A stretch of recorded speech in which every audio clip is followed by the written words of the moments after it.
এই জুলাই বিপ্লবের ঘোষণায় পরিষ্কারভাবে আধিপত্যবাদের বিরুদ্ধে কথা থাকতে হবে। এই জুলাই বিপ্লব ঘোষণাপত্রে পরিষ্কারভাবে ইসলামকে স্পেস দিতে হবে। এখানে এনসিপির কল্যাণ নিয়ে অনুগ্রহ নিয়ে আমরা দেশে টিকতে চাই না। আওয়ামী লীগের অনুগ্রহ নিয়ে আমি দেশে ছিলাম না। 16 বছর আওয়ামী লীগ অনেক লোভ দিয়েছে। এনএসআই, ডিজিএফআই, এসবি আমাদেরকে লোভ দেখিয়েছে। এমন কোন সংস্থা নাই যে সংস্থার পুলিশের ডিআইজি, এডিশনাল আইজিপি, আর্মির ব্রিগেডিয়ার জেনারেল, মেজর জেনারেল এবং পুলিশের বড় বড় অফিসাররা আমাদেরকে লোভ লালসা দেয় নাই। কেউ বাদ নেই এরকম।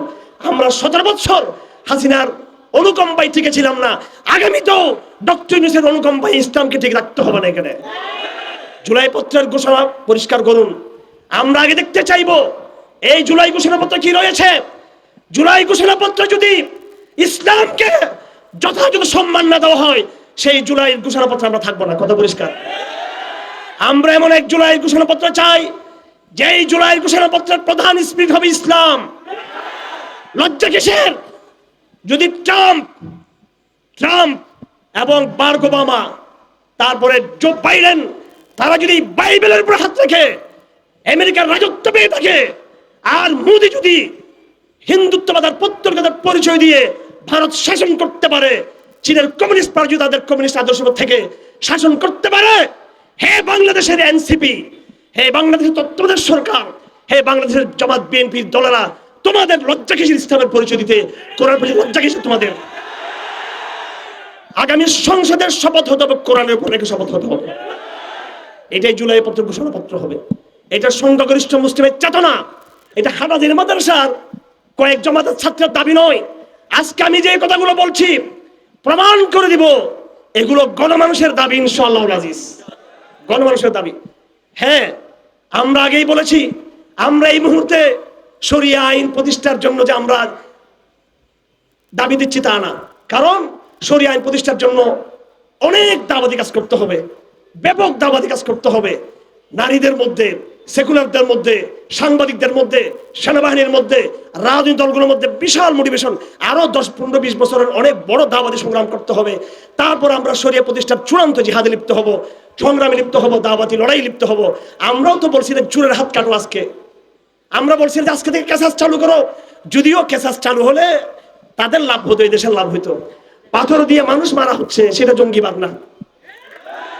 পাথর দিয়ে যাকে মারা হয়েছে, যদি আমরা ক্ষমতায় থাকতাম, যারা মেরেছে তাদেরকে পাথরের শাস্তি দিয়ে আমরা কেসাস করে দেখিয়ে দিতাম।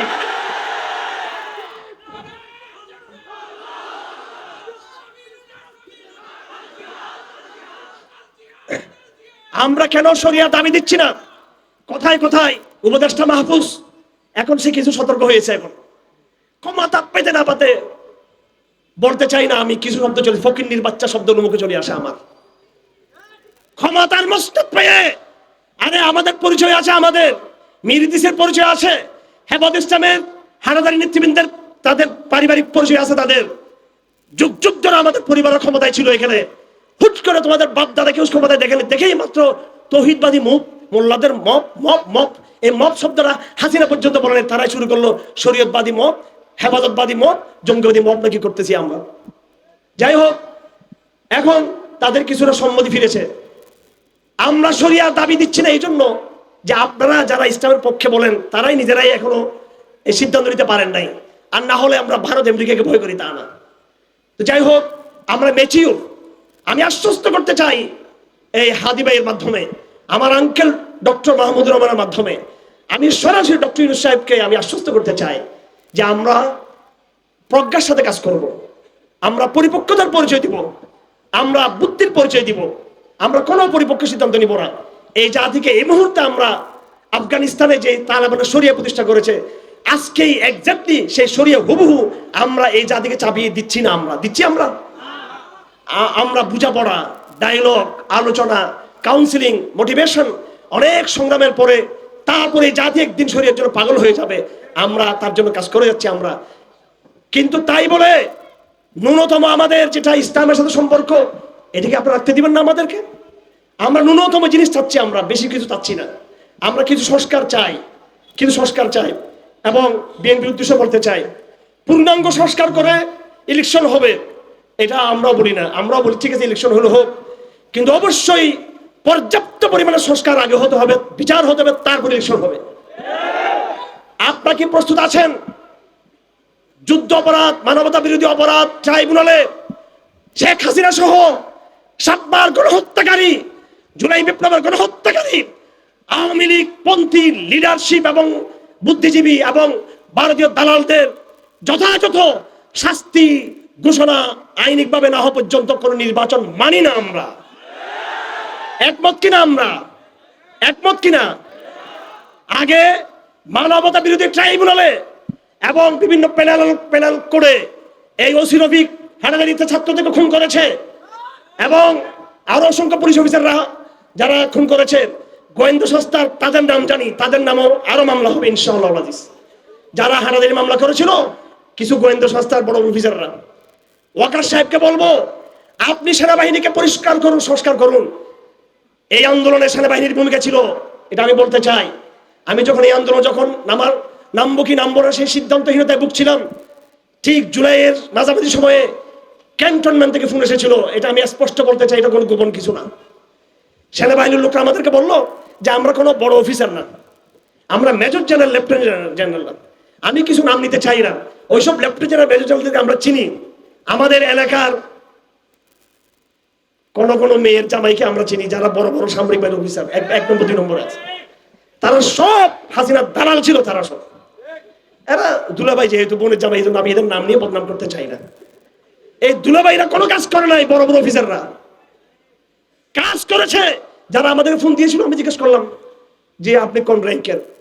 আমি যা বুঝলাম তিনি লেফটেন্যান্ট কর্নেল বা মেজর, এই র্যাঙ্কের কেউ হবেন।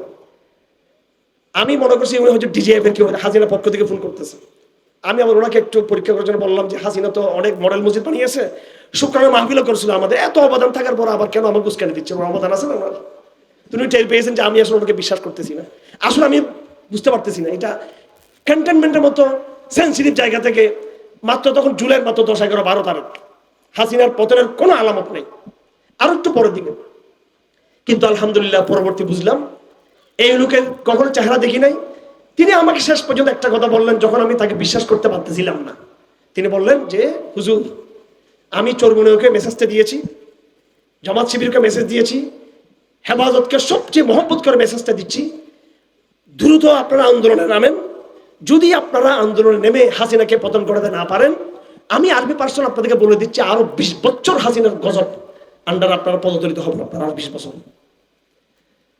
তিনি আমাকে লাস্টে বললেন যে আপনি আমাকে আর কখনো পাবেন না, আর কখনো পাবেন না আমাকে, আপনার সাথে আমার এটাই শেষ কথা।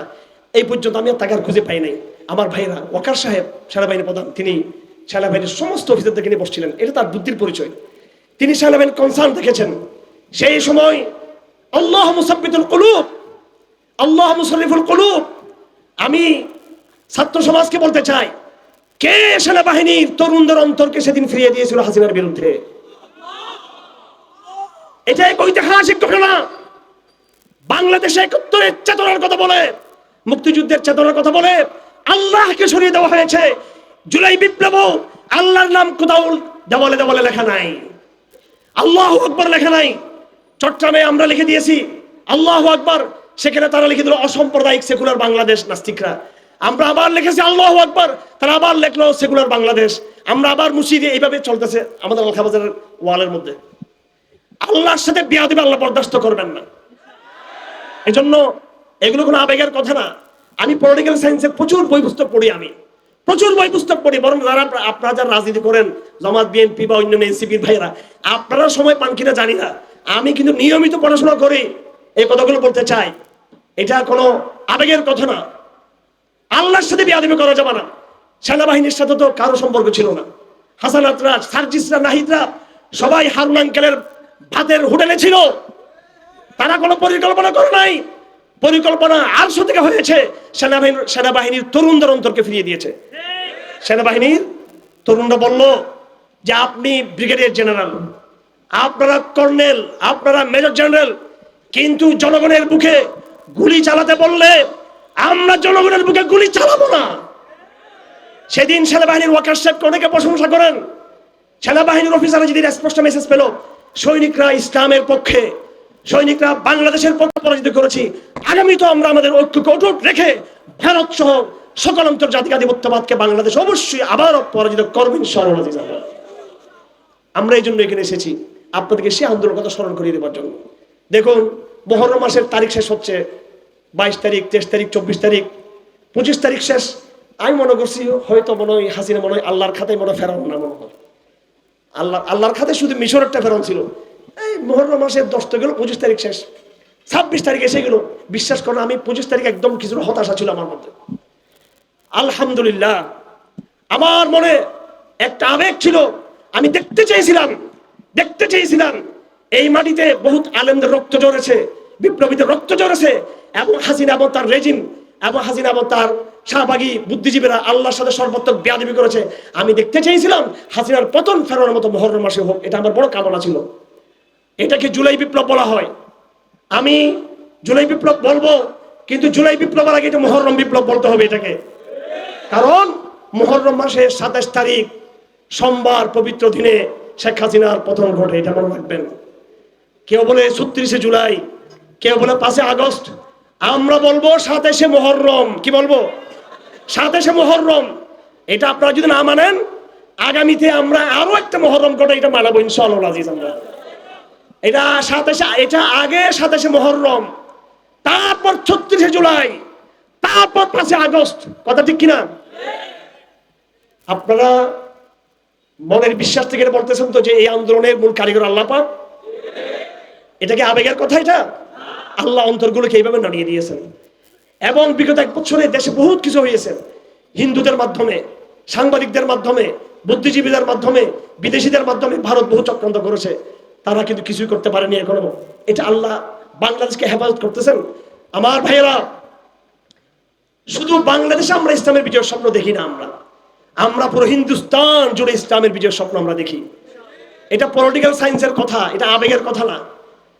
শক্তিশালী আধিপত্যবাদী ভারতকে রেখে দিয়ে বাংলাদেশ কখনো পুনর্গঠিত হতে পারবে না, কখনো হতে পারবে না। ভারতের চোখে চোখ রেখে কথা বলতে হবে, ভারতের চোখে। ইতিমধ্যে আমি যেটা আগেই বলেছি, ভারত এবং ইসরায়েল এবং তাদের অক্ষশক্তি বলে দিয়েছে যে যারাই ক্ষমতায় আসুক আপত্তি নেই, কিন্তু মোল্লারা যেন ক্ষমতার ধারে কাছে না আসতে পারে। সতর্ক থাকবেন এই বিষয়ে। আমরাও সতর্ক থাকবো, আমরাও ক্ষমতার জন্য ঠেলাঠেলি করবো না। কিন্তু ক্ষমতায় যারা যাবে তাদেরকে এটাই বলবো, বিদেশিদের সাথে আপনারা আতাত এবং গোলামি না করে তাদের সাথে সম্মানজনক ডায়লগ করবেন, ইসলামকে স্পেস দিবেন, ইসলামের জন্য রাস্তা খুলে দিবেন। এবং ন্যূনতম সংস্কার আমরা চাই, চূড়ান্ত সংস্কার না হলেও বেশিরভাগ সংস্কার আমরা চাই। এবং সেই সংস্কারের মধ্যে অবশ্যই ইসলামী এজেন্ডার বাস্তবায়ন থাকতে হবে।